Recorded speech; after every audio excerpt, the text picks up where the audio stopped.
عسلامة. نحب نعرف علاش مازال الدكتور محمد أمين بنور في الحبس. الدكتور مشى لغزة في عز القصف والحصار والجوع لمدة شهر كامل، خاطر بحياته باش يمنع أرواح الأطفال وأمهات الفلسطينيين. وكي روح لتونس في عوض أنه نكرموه، لا، نحطوه في الحبس بتعالة غسيل الأموال. إذا كان بالحق يحب يغسل أموال، علاش بقى يخدم في القطاع العمومي كرئيس قسم لجراحة الأعظام في بنزرت؟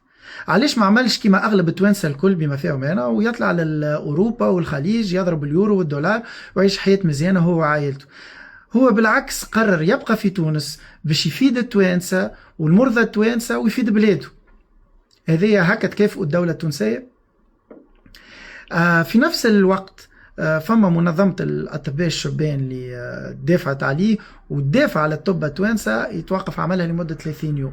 هل هذا الكل مناخ باش يشجع الطب التوانسة يروحوا لتونس ويسيبوا امتيازاتهم الكل اللي موجودة في الغرب وفي الخليج؟ شكون باش يروح لتونس في ظل هذا المناخ؟ على كلمة على أي حاجة تنجم تدخل حبس.